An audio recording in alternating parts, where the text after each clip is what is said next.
Hi అండి అందరికీ, welcome to Arvind vlogs. నేను చూపిస్తున్న వీడియో వచ్చేసి నాగపూర్లో అండి. అంబేద్కర్ బౌద్ధ మతాన్ని స్వీకరించారు కదా, అక్కడ ప్లేస్ అయితే మీకు క్లియర్గా చూపిస్తాను. చాలా అంటే చాలా బాగుంది. మేమైతే ఆన్ ది వేలో ఉన్నాం, ఇంకా దగ్గరికి వెళ్ళాము. అక్కడైతే బయట ప్లేస్ కానీ లోపల కానీ ఇంకా అంబేద్కర్ అంటే చేసిన ప్రతి ఒక్కటి అక్కడైతే లోపల పెట్టిన ఫొటోస్ కానీ అన్నీ చాలా అంటే చాలా బాగుంది. నేను అందుకే ఈ వీడియో అయితే తీశాను. ఎవరైనా సరే చూడని వాళ్ళు ఉంటే మాత్రం ఒక్కసారి చూడండి. నేనైతే క్లియర్గా అయితే ఎక్స్ప్లెయిన్ చేశాను. ఇక్కడ వచ్చేసి ఇంకా బయట ప్లేస్ చూడండి ఎంత విశాలంగా ఉందో.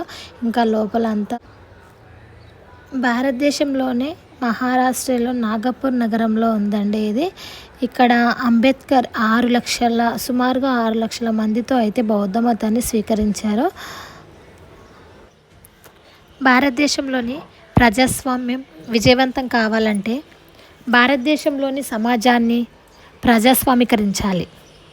సమాజాన్ని ప్రజాస్వామీకరించడానికి అంబేద్కర్ బుద్ధిజాన్ని పునరుద్ధరించినాడు. ఎందుకంటే బుద్ధిజం ఒక శాస్త్రీయ జీవన విధానం, అది ఒక మతం కాదు. అంతేకాకుండా అణగారిన వర్గాల మైనారిటీ కార్మికుల హక్కుల కోసం ఆయన తన జీవితాన్ని త్యాగం చేసిండు అంబేద్కర్. భారతదేశంలో స్వేచ్ఛతతో పాటుగా సమానత్వం, సౌభ్రతత్వం కూడా కావాలన్నాడు మన అంబేద్కర్. ఆయన గొప్ప విద్యావంతుడు, మేధావి. అమెరికాలోని ప్రఖ్యాత కొలంబియా విశ్వవిద్యాలయంలో డాక్టరేట్ చేశాడు మన అంబేద్కర్. ఇంగ్లాండ్లోని లండన్ స్కూల్ ఆఫ్ ఎకనామిక్స్లో ఎంఎస్ను చేసిండు మన అంబేద్కర్. అదే దేశంలో మరో ప్రఖ్యాత విద్యాలయమైన గ్రేసిన్లో లాను అభ్యసించాడు. ఒక మాటలో చెప్పాలంటే ఆయన భారతదేశంలో జన్మించిన వారందరిలోకెల్లా ఉన్నతుడు మన అంబేద్కర్. అంబేద్కర్ అందించిన మహత్తరమైన కానుకల్లో ఇవి కొన్ని మాత్రమే. ఇవన్నీ ఉపరితలంలో భాగమే. ఈ ఉపరితలాన్ని పునాది నిర్ధారిస్తుంది. అంబేద్కర్ యొక్క మహోన్నతమైన లక్ష్యం ఉండేది. అదేంటంటే నా జీవన సిద్ధాంతాన్ని ఇతరుల జీవన సిద్ధాంతాలతో పోల్చి చూస్తే విభిన్నంగా కనిపిస్తుంది. నా జీవితం మామూలు జీవితాలకి విభిన్నంగా ఉంటుంది. వాళ్ళు ఏమీ లేని దానికంటే ఎంతో కొంత పొందడమే మేలు అని చెప్తారు. కానీ నేను కొంచెం పొందడం కంటే ఏమి పొందకుండా ఉండడమే ఉత్తమమని భావిస్తాను అనేవారు అంబేద్కర్. మనిషికి ఒక లక్ష్యాన్ని సాధించాలంటే ముందు దానిపై అతనికి ఒక కోరిక ఉండాలి. ప్రబలమైన కోరిక లేకుండా మనిషి తన జీవన శైలిని క్రియాశీలంగా మార్చుకోలేడు. అభిలాష అనేది నాటిన విత్తనం లాంటిది. ఆ శ్రేష్టత్వాన్ని సాధించడానికి తలుపులు తెరుస్తుంది.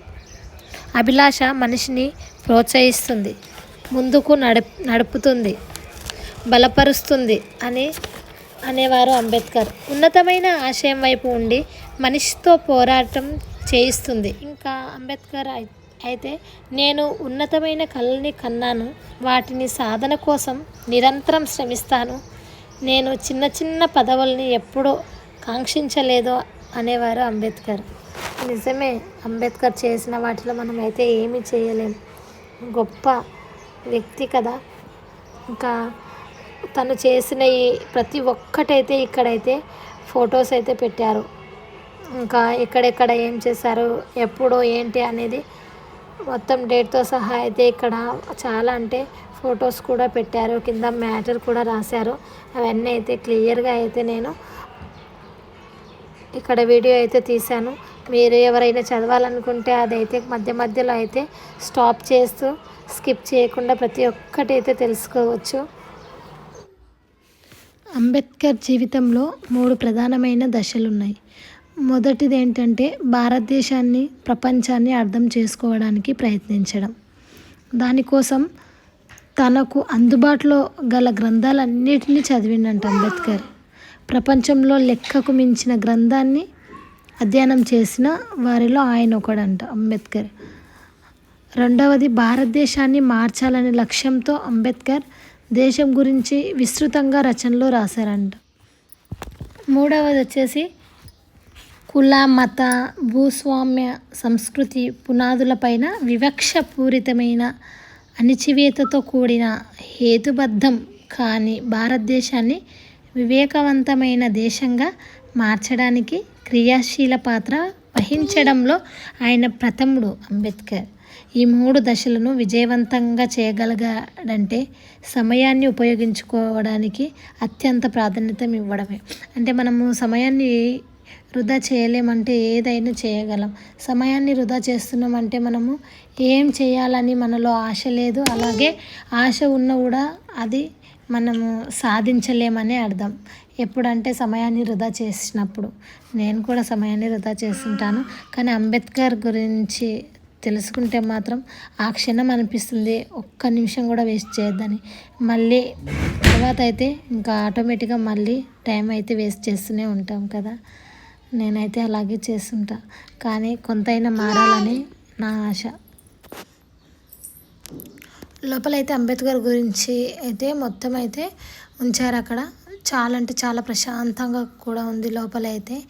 ఇంకా బయట కూడా చాలా విశాలంగా ఉంది, చాలా సైలెంట్గా ఉంది. లోపలైతే ఫోన్ అయితే అలౌ చేయనియట్లేరు, కానీ ఇంకా నేనైతే ఇంకా మధ్య మధ్యలో అయితే ఫోన్ తీశాను. ఇంకా ఎవరు ఏమనలేదు, కానీ ఫోన్ అయితే ఎక్కువ అలౌ చేయట్లేరు. ఎందుకంటే ఫోన్ ఉండడం వల్ల అయితే పక్క వాళ్ళకు కూడా డిస్టర్బెన్సెస్ వస్తాయి అని చెప్తున్నారు. మెడిటేషన్ చేసుకునే వాళ్ళు అయితే మెడిటేషన్ కూడా చేసుకుంటున్నారు. ఇక్కడైతే మొత్తం ఉంచారు కదా, అందరూ అయితే రీడ్ చేస్తున్నారు. ఇంకా నేను కూడా వీడియో తీశాను. అంటే నాకు కూడా ముందు తెలియదు కదా, నేను వెళ్ళినాకనే ఇక్కడ ఎలా ఉందని నాకు కూడా అర్థమైంది. అందుకని నేను వీడియో తీశాను, వేరే వాళ్ళకు కూడా తెలుస్తుంది కదా అని చెప్పి. కూర్చుంటే తప్పు, నిలబడితే తప్పు, చదువుకుంటే తప్పు, గుళ్ళలోకి వెళ్తే తప్పు అని, అప్పట్లో కనీసం నీళ్లు తాగితే కూడా తప్పు అని ఎన్నో అవమానాలు ఎన్నో ఎదుర్కొంటూ ఒక దేవుడిలా ఎదిగిపోయిన మన అంబేద్కర్ వల్లనే మనం ఈ విధంగా ఉన్నామండి ఇప్పుడు. అలాంటి సమయంలో అణగారిన ప్రజలకు తరపున ఒక విప్లవ వీరుడు పుట్టుకొచ్చాడని చెప్పొచ్చు. అప్పుడు అట్టడుగు వారి కుటుంబాలకి గొంతుకయ్యాడు మన అంబేద్కర్. అతని బిఆర్ అంబేద్కర్ గారు. భారత రాజ్యాంగ నిర్మాత, బడుగు బలహీన వర్గాల ఆశాజ్యోతి, మహామేధావి, ప్రముఖ ప్రజ్ఞాశాలి. ఎంత చెప్పినా తక్కువే అంబేద్కర్ గురించి. బహుముఖ ప్రజ్ఞాశాలి అని కూడా చెప్పవచ్చు. చిన్న వయసు నుండి తాను ఎదుర్కొన్న అవమానాలు ఎన్నో ఎదుర్కొన్నాడు. ముట్టుకోవడానికి కూడా వీలు లేని వ్యక్తి దేవుడి స్థాయికి ఎలా ఎదిగాడు. ఇలా ఎంతో స్ఫూర్తిని కలిగించే అంబేద్కర్ జీవిత చరిత్ర అయితే ఎంత చదివినా ఎంత విన్నా అసలు టైమే సరిపోదు కదా. అలాంటి అంబేద్కర్ గురించి మనం ఎంతో తెలుసుకోవాలి. ఇంకా ఇక్కడైతే నాకు బాగా నచ్చిందండి. వెళ్ళిన రోజు అయితే చాలా అంటే చాలా ప్రశాంతంగా అనిపించింది. నేను వాయిస్ ఇస్తుంటే బాగా డిస్టర్బెన్స్ వస్తుంది కదా, ఏమనుకోదు. కొంచెం ఓపికతో మాత్రం వీడియో అయితే చూడండి, ఎందుకంటే ఇక్కడ ఏ టైంలో ఇచ్చినా డిస్టర్బెన్స్ అయితే వస్తుంది. ఇంకా మరీ లేట్ నైట్ తప్ప ఇంకా నాకు ఆ టైంలో అయితే కుదరక ఇంకా డిస్టర్బెన్స్ వచ్చినా నేను అలాగే వాయిస్ అయితే ఇచ్చాను ఈరోజు. ఏమనుకోవద్దు, ఓకేనా? ప్లీజ్ అండి నా ఛానల్ని సబ్స్క్రైబ్ చేసుకోవడం మాత్రం అస్సలు మర్చిపోదండి. ఒక్క లైక్ ఇవ్వండి, నా కోసం కాకపోయినా మన అంబేద్కర్ కోసమైనా ఒక్క లైక్ ఇవ్వండి, ఓకేనా? థ్యాంక్ యూ అండి అందరికీ. Bye bye.